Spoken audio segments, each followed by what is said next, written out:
또 드리고 싶은 게 있는데 뭐냐면은 사실 여기 계신 여러 선생님들이 다 남북 문제, 통일 문제에 대해서는 완전한 일가견을 다 가지고 계신 분들입니다. 이게 하루 이틀에 이게 이루어진 게 아니고 평생을 통해서 지나오면서 모든 게 쌓여서 완전한 일가견을 다 가지고 계신 분들입니다. 제가 잘 알고 있습니다. 그런데 제가 말씀드리고 싶은 거는 지금 제가 말씀드린 이 1시간 동안은 다 내려놔 주세요. 아무것도 모른다고 생각을 해주세요. 여러 선생님들께서 그 전에 생각하셨던 걸 다 가지고 계시면 제가 말씀드린 게 하나도 들어가지 않습니다. 그런데 오늘 제가 말씀드리는 것은 새로운 패러다임입니다. 이때까지 들어보시지 못했던 거기 때문에 새로운 거를 받으시려면 이때까지 있던 건 일단은 다 접어두셔야 됩니다. 그러니까 그 다음에 또 어떻게 생각하시고 하는 거는 이제 여러 선생님께서 이제 판단하실 거지만 일단은 제 말씀을 좀 들어주시면 감사하겠다는 뜻에서 그 전제 조건으로 다 내려놔 주세요. 어떤 분은 북한 쪽 입장에서 생각하셨던 분도 많습니다. 또 남한 쪽 입장에서만 생각하셨던 분도 많습니다. 그런데 어느 편으로 생각을 하셨든 혹은 편하고 관계없이 또 생각을 하셨든 일단 다 내려놔 주시기 바랍니다. 제가 말씀드리는 것은 저는 좌도 아니고 우도 아니고 그렇다면 뭐 그냥 멍청한 거냐 그게 아니고 저는 우리 민족 그러니까 순수한 의미에서 우리 민족을 중심으로 해서 제가 생각한 거를 여러분들께 말씀을 드리는 겁니다.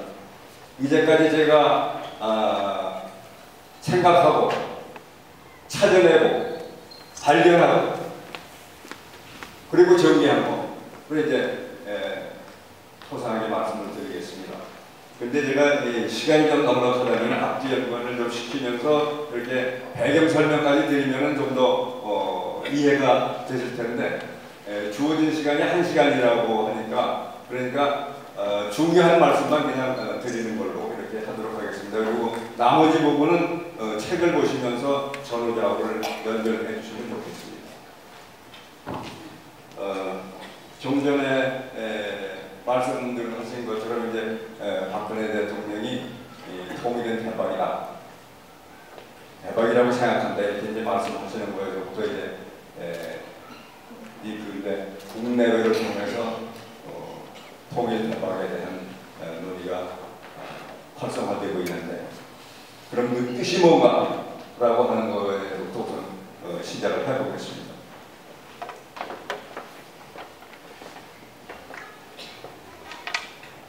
제일 궁금한 게 그게 정말 사실인가 하는 겁니다. 근데 제가 결론적으로 말씀드리건데 사실 이게 맞습니다. 그런데 잘해야 됩니다. 잘해야 사실이 되는 겁니다.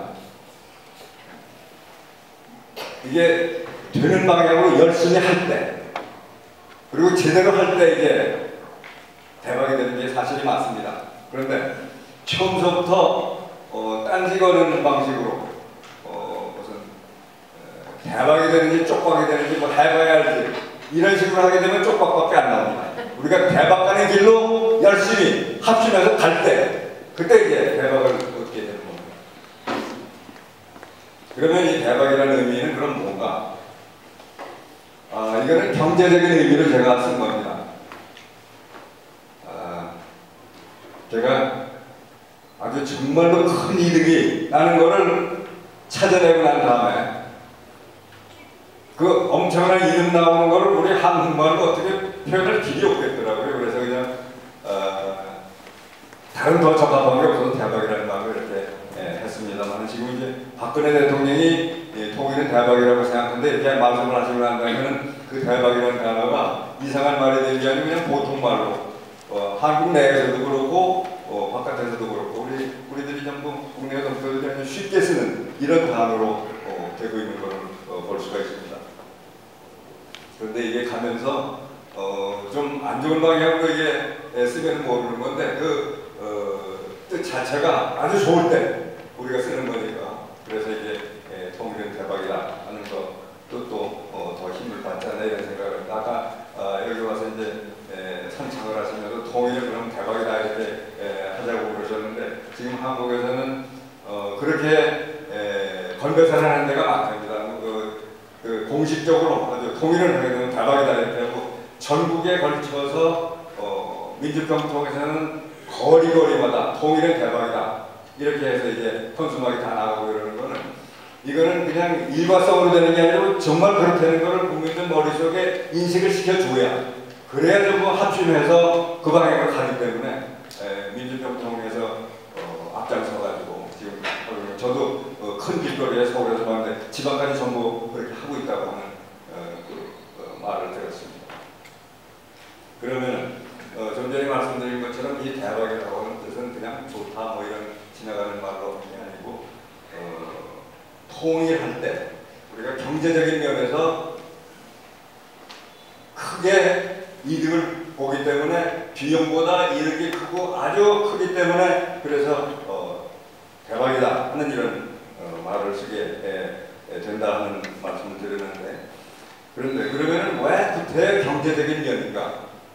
그거 말고 남북 문제를 우리가 놓고 볼 때는 정말 더 중요한 것들이 있고 그런데도 불구하고 왜 경제 문제부터 이렇게 말을 하느냐 이렇게 또 좀 이의를 거시는 분이 있습니다.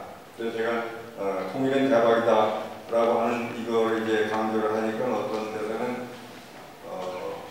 통일이 장사하는 거냐 무슨 대박이냐 이렇게 또 연락을 주는 분이 있더라고요. 근데 왜 그러면 경제 문제에 초점을 맞추는가 하면 우리가 현실을 보잖아요. 아까 제가 말씀드리는 과정에서 이제 제가 순수하게 우리 민족의 차원에서 보면서 이제 저는 있는 사실에 그대로 실사구시적인 차원에서 말씀을 드리고자 하는 것에 시작을 했는데 일반적으로 통일에 대해서 대부분 국내외를 막론하고 그동안에 사실 무관심하거나 외면해온 것을 우리가 많이 볼 수가 있습니다. 그런데 그 중요한 이유 중에 하나는 역시 통일을 하게 되면 부담이 되지 않겠느냐. 저 거지들 다 어떻게 매겨살리나. 현실적으로 그러니까. 그게 이제 큰 이유 중에 하나. 라는 걸 우리가 알고 있기 때문에 그러면 정말 그게 그런가 하고 제가 파헤치고 보니까 정반대더라고요. 이게 통일이 되면은 부담을 갖는 게 아니고 엄청난 이득을 본다 라고 하는 거는 제가 알게 되고 좀 더 쉽게 말씀드리면 제가 찾아낸 겁니다. 그래서 바로 그 말씀을 드리면은 그러면은 통일이 되면은 그냥 대박이 오는가 그거 아니죠. 그리고 통일이 되면 열심히 하면 대박이 오는가 그것도 아닙니다. 바로 제가 조금 이따 말씀드리는 그러한 것들을 미리 대비할 때 다른 거 대비하면 소용없습니다. 그런 것들을 대비할 때라야 이제 대박을 얻게 되는 겁니다. 그러면은 지금 우리 현상부터 제가 차근차근 좀 빠른 속도로 풀어가겠습니다. 왜 제가 이면에 대해서 초점을 맞추는가 하면 여론조사를 보게 되면 2008년하고 2012년 사이에 변동된 걸 보면 통일이 필요하다 하는 거가 한국 국민의 63.8%에서 53.7% 그 4년 동안에 더 내려갔어요. 통일이 필요하다는 생각이 더 내려갔어요. 한 절반 정도로 가는 거예요. 그럼 20대는 어떠냐면 20대는 2008년에서 2012년 사이에 53%에서 40%로 내려갔어요. 그러니까 10명 중에 4명은 통일이 필요하다고 그러는데 그럼 나머지 6명은 뭡니까? 통일 필요 없다는 얘기죠. 앞으로 우리 나라를 짊어지고 갈 젊은 사람들 생각이 이렇게 돼서는 통일을 넘는 거죠.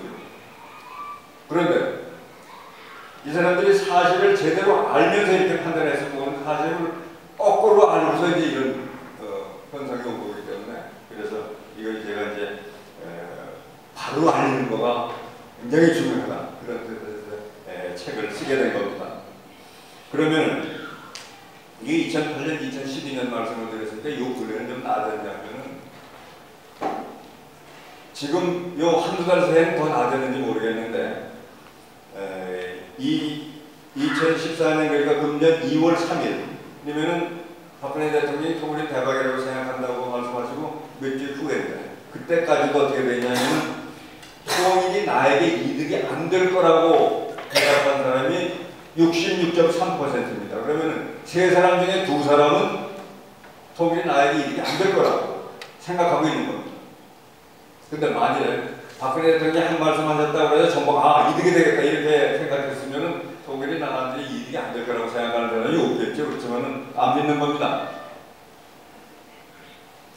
그리고 비용이 이득보다 더 클 거라고 생각하는 사람이 48.6%니까 거의 절반은 통일 비용이 더 크다고 생각을 하는 거고. 근데 제가 좀 이따 말씀드리는 것처럼 통일 비용보다 이득이 엄청나게 큰 거거든요. 그러니까 잘못 알고 있는 데서부터 이런 거가 이제 시작이 된다. 이런 거를 알 수가 있습니다.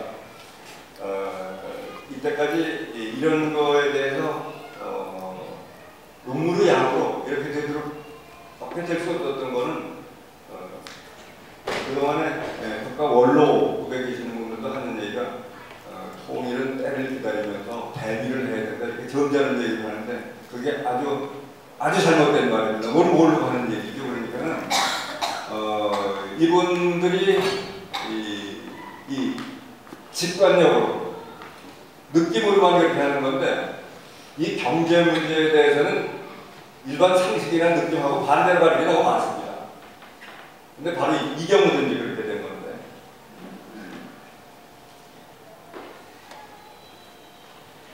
특히 그 전에 김대중 대통령 당선되기 전에 김대중 선생이나 김종필 총재 이와 같은 국가 원로 되시는 분들이 특히 그런 얘기를 많이 했습니다. 우리는 준비하면서 때를 기다려야 된다. 그게 너무 잘못된 그런 생각이었죠. 그런데 사실은 1992년에 제가 통일 비용을 체계적으로 처음 추산을 하고 부분적으로 한 게 아니고 저는 전반적으로 처음 추산을 하고 내린 결론이 통일 비용이 크기는 하지만은 그래도 우리가 감당할 수 있다. 그리고 빠르면 빠를수록 힘이 덜 든다는 것을 제가 결론으로 썼습니다. 그런데 이게 글이 길다 보니까 뒤에 꺼지는 이 언론에서 종사하는 분들이 읽지를 않고 앞에 숫자만 얼마가 된다고 그러더라 이렇게 하니까는 보시는 분은 아이고야 저렇게 비용이 많이 들어서 우리가 어떻게 통일하나 이제 통일을 또 멀어지기 시작하는 거죠. 근데 그 다음에 통일 비용 추산하시는 분들도 뭘 해서 제출을 하면 언제든지 그 액수가 나오는 겁니다. 그런데 그런 액수가 나오면 국가적인 차원에서 또 비교해 보면 또 뭐 좀 그럴 수도 있는데 보통 액수가 나오면 자기 호주머니하고 비교를 하거든요. 개인적으로 1년에 내가 예를 들어서 얼마를 번다. 그러면 그 액수하고 한 달에 얼마를 번다. 그러면 그 액수하고 이거하고 비교를 하면 도대체 이 천문학적인 숫자랑 비교가 안 되는 거죠. 그러니까 겁만 먹는 거라고. 그러니까 그동안에 쭉 잘못돼 왔는데 그럼에도 불구하고 제가 쭉 말씀을 드렸던 건 뭐냐면 그래도 통일비용이 들어간다고 하더라도 무한정 들어가는 분담 비용보다는 그래도 작다. 그러니까 그 두 가지만 비교를 하더라도 통일을 안 하는 것보다 하는 게 낫다. 이렇게 기회 있을 때마다 말씀을 드렸는데 그거 가지고 성이 안 찬 겁니다. 근데 제가 2007년에 이제 드디어 통일에 대한 이득을 추산을 했습니다. 그러고 보니까 이제 거기에 정말로 뭐 대단하게 터진 거죠. 그래서 이제 국회 예산결산 특별위원회 그 보고서로 해서 그 예산결산 특별위원회 그 홈페이지에 발간번호 116번으로 해서 그걸 올려놨는데 저는 그거를 그 내용을 보시는 분들이 많고 그걸 바탕으로 해서 이제는 우리가 통일의 길로 가야 되겠구나 이렇게 생각하시는 분들이 많을 줄 알았는데 그냥 그래버리고 말더라고요. 그래서 제가 이래서는 안 되겠다. 이걸 먼저 안 사람이 전해주고 가야지. 이런 뜻에서 제가 책을 쓰게 된 겁니다. 그래서 2012년에 이제 책을 마감을 했는데 1년 반 동안 책을 쓰고 2012년 여름에 이제 책을 냈습니다. 그런데 그걸 내면서 바로 이 책을 많이들 읽어주시면은 그러면은 통일의 그 기관차 역할을 하겠다 이런 생각을 했는데 별로 사다는 분들이 없어요. 할 수 없어서 저는 돈도 없는 사람인데 제가 해왔는데 이제 그러다가 박근혜 대통령이 통일은 대박이라고 생각한다 이렇게 말씀을 하시니까 이제 그때서야 좀 많은 관심을 가지시고 같이 논의가 되고 이렇게 돼 가고 있습니다. 그러면은 제가 아무래도 간단하게 말씀드려야 될 것 같은데 우선 그럼 실상부터 말씀을 드리겠습니다. 실상은 아까 말씀드린 것처럼 첫째, 통일은 우리가 감당할 수가 있고 둘째, 통일은 빠르면 빠를수록 부담이 적고 그리고 셋째, 통일은 부담이 아니라 기회이고 그리고 엄청난 기회이기 때문에 우리가 대박이라는 말로밖에는 다른 사실 표현할 수가 없다. 요게 이제 제가 내린 결론입니다. 그러면 이렇게 가기까지 어떻게 해서 이렇게 갔는가? 그걸 아주 빠른 시간 내에 이제 요약을 해보겠습니다. 그러면 이거는 통일 비용하고 통일로부터 오는 이득을 둘을 비교해야 되는데 통일 비용이라고 하는 것은 크게 세 가지로 우리가 생각할 수 있습니다. 통일이 되는 그 즉시 우리가 해결해야 될 문제, 난민이 있다든가 여러 가지 어려운 일이 있을 때 그걸 해결하는 그런 무슨 식량, 피복, 의약품 뭐 이런 걸 중심으로 해서 반드시 필요한 부분들 이런 걸 중심으로 해서 그 위기를 관리해 나가는 위기관리비용 그리고 또 하나의 나라로 하나의 틀로 들어가게 되면 모든 경제, 뭐 정치, 행정, 군사, 교육, 사회 문화 모든 면이 일어나야 되니까 일어나시키는 데 들어가는 비용 그리고 이제 또 하나는 북측은 지금 아무것도 없는 거나 마찬가지입니다. 여러분들 보시는 것처럼 TV 스크린에 보게 되면 밤 풍경이 남한은 불이 번쩍거리고 그래도 중국에도 불이 있는데 북쪽 지방에는 새카만 거 여러분들이 많이 보시죠. 아무것도 없는 겁니다. 이제 거기에 실물 자본이 필요한 거니까 그 실물 자본을 형성하는 데 들어가는 비용 이제 요 세 가지를 크게 합쳐서 이제 통일 비용이라고 우리가 생각할 수가 있는데 그런데 이거를 추산을 해보니까 대략 2025년에 통일이 된다고 가정을 하고 그리고 이제 추산을 했을 때 통일된 다음에 10년 동안 매년 총소득의 7% 정도의 통일 비용이 드는 걸로 나왔습니다. 그리고 그보다 한 5년 후에 통일이 되더라도 역시 마찬가지 크기가 되는 거고 그리고 그보다 또 5년 후가 된다고 하더라도 근데 제가 보기엔 지금 거에서는 그렇게 비유할 것 같지가 않아요. 왜냐하면 이미 박근혜 대통령이 통일을 시작을 했거든요. 그러니까 이게 우선 4년 빨라지고 박근혜 대통령이 앞으로 이제 거의 4년 동안 이제 일을 하실 거예요. 그리고 이제 그 다음에 대통령이 되는 분도 이 틀을 따라서 간다라고 한다면은 그러면은 전체적인 흐름으로 볼 때 최소한 4년의 앞단계 진행되다가 제가 생각하기에는 이런 흐름으로 간다고 한다면 그대로 하다가 뭐 이렇게 딴지 거는 사람 많고 뭐 이런 걸 다 비틀비틀하지 않고 제대로 간다면 2025년에 나온 이 통계 이게 거의 쓸모가 있지 않겠는가 그런 생각을 합니다. 앞으로 한 10여 년 이렇게 지나가면서 그런데 그거 바로 우리가 하게 되는 겁니다. 우리가 전부 이거를 같이 인식을 하고 정말 이렇구나 하고 느끼고 그쪽으로 가면서 앞장서서 일을 하고 있는 대통령한테 힘을 실어줄 때 그때 이제 이게 제기를 가는 거죠. 그러면 이게 통일 비용이라고 한다면 그러면 통일로부터는 이득을 간단하게 말씀드리면 내가 이제 자체로 이제 세 가지로 말씀드릴 수가 있습니다. 통일되는 그 즉시 얻는 이득 이것만 하더라도 사실은 그게 뭐냐면 분단 비용이 순식간에 사라지는 거거든요. 그동안에 분단되어 있는 상태이기 때문에 들어갈 수밖에 없었던 거죠.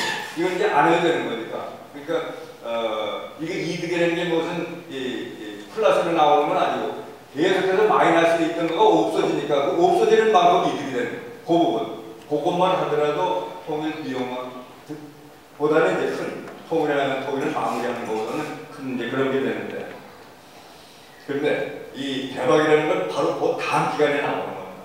그러니까 통일이 된 그 다음에 10년 동안 남북 소득 조정을 하는 그 기간.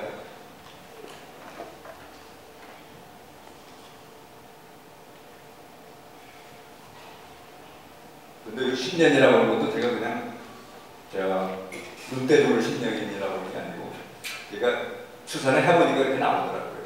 그러니까 10년보다 더 짧게 해서 하게 되면은 너무 부담이 무겁고, 그리고 그보다 길게 또 잡으면은 이득보다는 괜히 그로부터 그 처진데 따르는 그 부담이 더 크고, 그래서 10년이 딱 적절하더라고요. 그러니까 앞으로 가면서도 이거는 교과서에 있는 것처럼 이렇게 쓰일 겁니다. 우리 통일이 되면 10년 동안 이제 남북의 소득 조정을 하는 건데, 그런데 그 기간에 보통은 저 거지 같은 놈들 난 먹여 살리려면 저거 어떻게 하고 이제 부담스럽게 생각을 했는데, 그게 아니고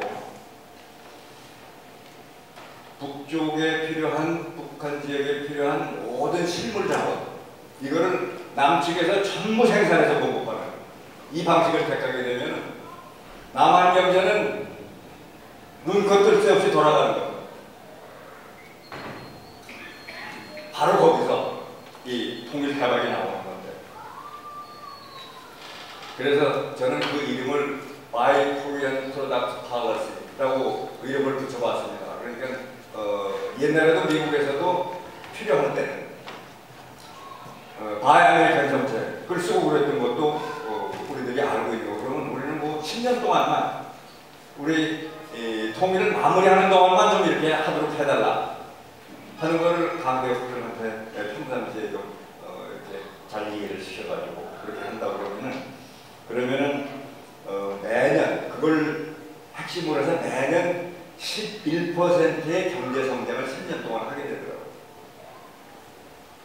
그래서 그렇게 하고 난 거를 그냥 단순하게 계산해서 봤더니, 만약 3만 달러에서 1인당 소득 3만 달러에서 통일이 됐다 그러면 그 10년 내 조정기간을 거치는 동안 남한만 다 가지고 보더라도 이게 7만 7천 달러가 됩니다.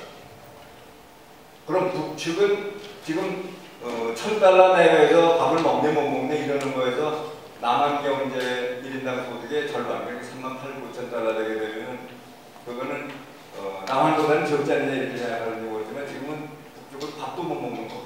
1,000달러 내에서 그 소득 조정이 시작되는 그 당시에 남한 경제보다도 더 앞서가는 그런 거죠. 그리고 남한을 전부 합쳐서 평균을 내보니까 한 6만 5천 달러 정도 되더라고요. 그러면 세계 어디 가더라도 조금 더 째이지 않는, 조금 더 미치지 않는, 뒤지지 않는 이런 거가 되는 거거든요. 지금 영국, 불란서, 독일 뭐 우리보다 앞서 잘 나가는 나라들 같지만 우리가 이런 식으로 10년을 거친다고 한다면 그 나라들의 조금도 뒤지지 않는, 그러니까 이 인구로 보더라도 남북한 해외 동포 전부 합하게 되면 8천만이 넘는 우리 국내 동포가 있는 거야. 그러면 그 사람들한테 인구로도 미치지 않고 경제 수준으로 하나도 모자라는 게 없고, 그러면은 우리 아주 당당한 나라가 되는 거예요. 그래서 우리는 이런 기간을 거치면서 아무도 이 세상에 넣어보지 못하는 당당한 나라, 앞으로 평화 속에서 번영을 누리면서 살 수가 있고. 근데 이 대박이라고 하는 거를 영어로, 제가 이제 영문본을 냈는데 영어 제목으로 하려니까 이것도 또 난감하더라고요. 맨 처음에 통일의 대박이라는 제목 지을 때도 그랬는데 영어로 직접 해서 뭐 잭팟으로 해놨는지 뭐 보낸데 그것도 좀 뭔가 맞지가 않고, 그래서 이거는 미국 사람들한테는 이렇게 하는 것보다는 조금 더 간접적으로 우아하게 하는 게 좋겠다. 그래서 어떻게 했냐면 prosperity in peace, 평화 속의 번영이다. 결국 그 뜻이 되는 겁니다.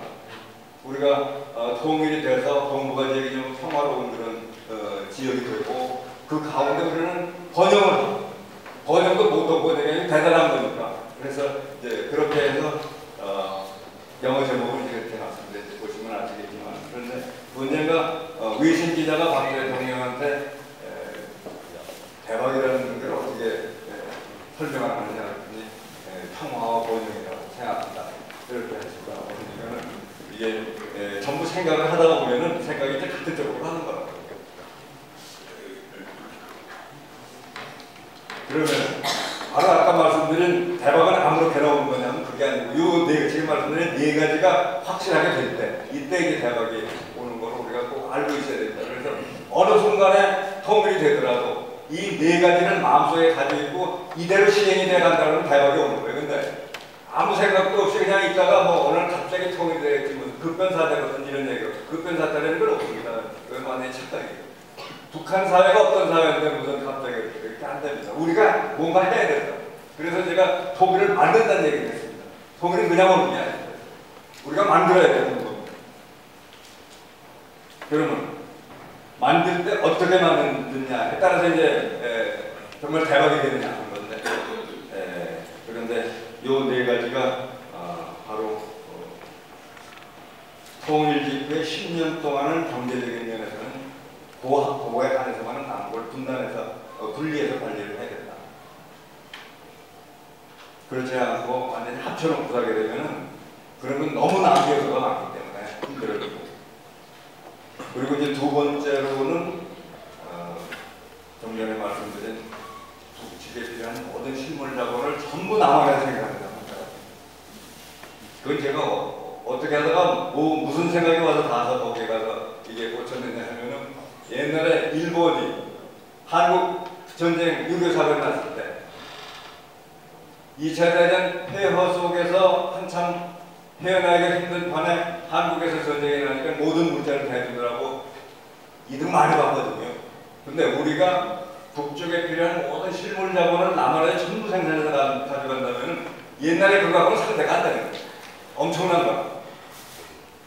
그래서 그게 이제 거기에 딱 들어오면서 이게 이렇게 하면 대박이다 하는 이게 들어왔는데 그 다음에 세 번째로는 이제 지금 분단되어 있기 때문에 군비를 너무 많이 지출하고 그러는 거가 이제 뭐 계속 이렇게 되어 있는데 거기에서 이제 군비 지출을 가능한 걸 감축을 하고 일본이 2차 대전 후에 지금까지 대략 GDP 1% 정도 선에서만 군비 지출을 해오면서 미국하고 이제 협조해 되었던 것처럼 우리도 10년 동안만 그렇게 한다는 거예요. 다 끝나고 난 다음에 군비를 좀 늘리든 줄이든 그 다음에 뭐 하더라도 가장 어떻게든 그 다음에 그렇게 되는 거 하여튼 그 10년 동안 군비를 그게 이제 세 번째입니다. 그리고 이제 네 번째는 이 토지 그 원소주 소유주에게는 현금 보상을 한다. 그리고 토지든 부동산은 그대로 구기제를 계속 유지한다. 이거가 이제 네 가지가 그대로 시행이 되면은 지금 속으로 통일만 되면 저기 가서 땅 사가지고 이득을 많이 이런 사람들이 제 귀에도 많이 들어와요. 그건 뭐 당연한 것처럼. 근데 그런 거 가지고서 이득을 생각하면 남북한 다 망하는 겁니다. 이걸 잘 이제 통일될 때 이제 토지 부동산 보대 정말 잘 해나가야 되는 길게 보고 우리가 전체를 위해서 해야 되는 거죠.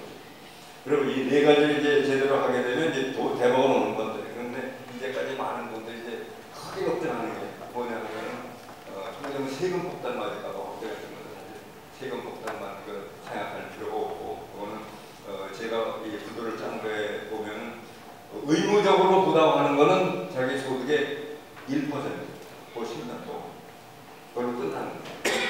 그리고 통일을 앞당기고 촉진시키기 위해서 하는 것도 역시 소득의 1% 한도 안에서 그것도 또 이 세금하고 복지하고 나눠서 하게 되면 그 중에서 몇 분의 1만 이렇게 되는 그런 자금을 조달할 수 있는 데고 이제 책을 봐주시면 좋겠고요. 그리고 젊은 사람들은 통일될 때 일자리 걱정을 많이 하면서 지금 이렇게 통일이 나라에게 이익이 안 될 거를 생각하는 사람들이 많고 그런 것 중에 큰 이유 중에 하나는 젊은 사람들은 그러지 않아도 지금 일자리가 어렵습니다. 저기서 벌거소에 전부 데려오면 우리가 일자리가 어떻게 되냐 걱정을 하는데 사실은 그 전부 안 되는 거고요. 왜냐하면 북쪽에 우리가 그런 사람들에 실물 자본을 그렇게 엄청나게 해서 공급하는 동안에 남한 경제는 눈부시게 돌아가야 되니까 그 가운데서 일자리가 모자라는 게 산업이 모자라는 이런 형태로 돼서 무슨 교육계에서 은퇴하시는 분, 또 군에서 예비역으로 가는 분 이런 분들 전부 나와서 같이 일하고 전부 합주면서 이제 해야 되는 그런 상태로 가게 되는 거죠. 그러면 마지막으로 제가 말씀드리고 싶은 거는 그러면 이렇게 통일이 좋다고 한다면은 어떻게 하면 통일이 되겠는가? 사실 이게 중요하죠. 근데 지금 박근혜 대통령이 바로 그거 전국을 찌르고 지금 행보를 하고 계신 거라고. 뭘 하냐면 우리가 박근혜 대통령이 뭘 이렇게 밝혀가지고 그러면 겉에 나타나는 거를 보시는 것보다는 그 행간을 우리가 읽을 줄 알아야 돼요. 왜 그렇게 하시는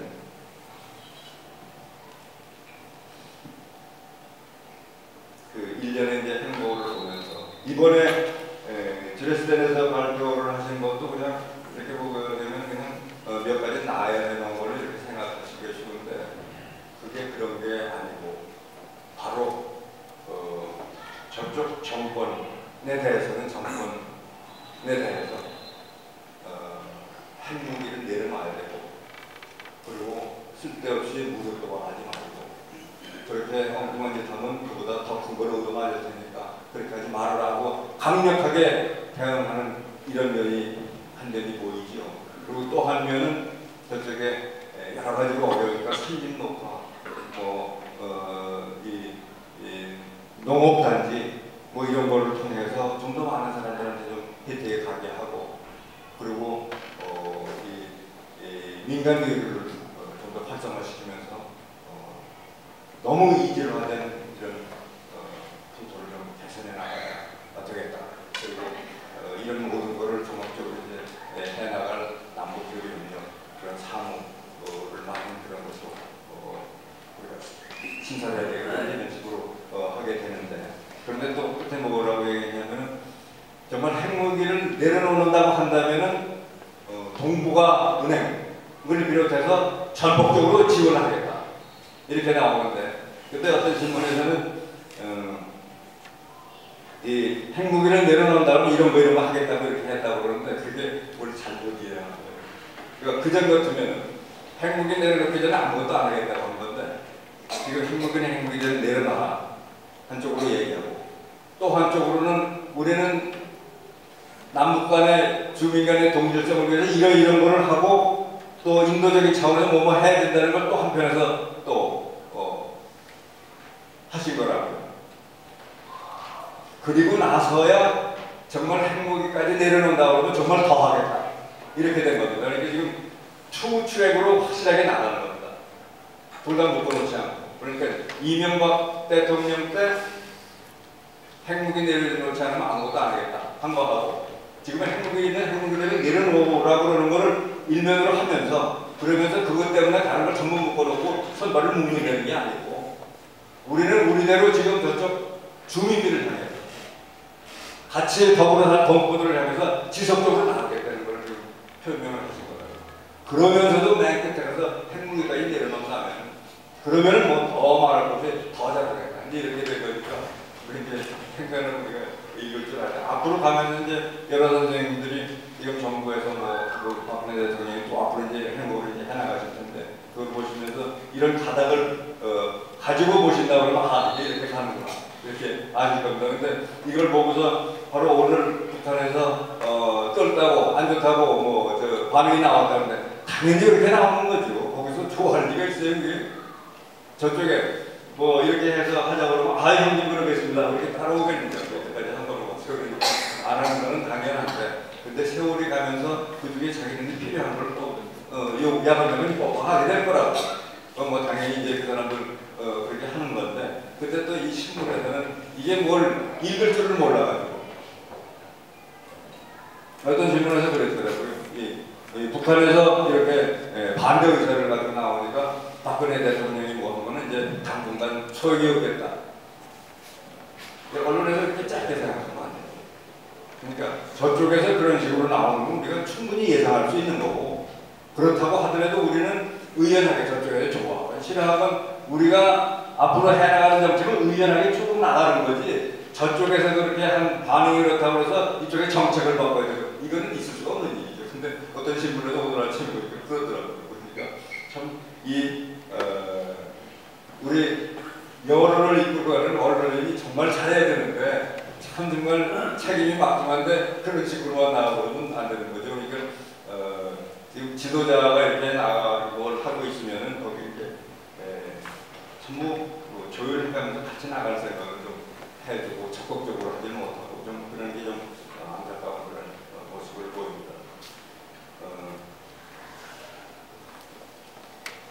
근데 제가 시간이 되면은 이제 우리가 보통 퍼주기라고 하는데 과연 퍼주기라는 말이 그게 합당한 말이었었는가? 그리고 우리가 반공안보를 강조하는데 반공안보만 강조하고 통일까지 나가지는 않고 그냥 그것만 하면 되겠는가?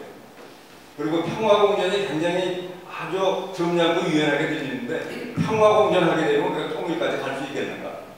그리고 북한이 핵 문제를 가지고 저렇게 떠들고 있는 동안 도대체 통일이 되겠는가? 이런 생각. 그리고 흡수 통일은 우리가 너무 힘들어서 안 되겠다. 또 중국이 뒤에서 버티고 있는데 통일 뭐 생각이 할 수 있겠느냐. 그리고 또 한편에서는 이 6.15선 또 14 선언 이런 거를 그대로 지켜야지 뭐 통일이 되지 않거든요. 이렇게들 하는데 이 말씀을 끝에 드린다면 이거는 사실 그 내용이 통일하자는 게 아니고 평화공전하자는 거였었거든요. 그 배경이. 그러니까 우리는 앞으로 말씀하면서 뭘 하려면 통일에다 초점을 맞추면서 해나갈 때 거기서 하나하나 해나가는 거에 의미가 있는 거지.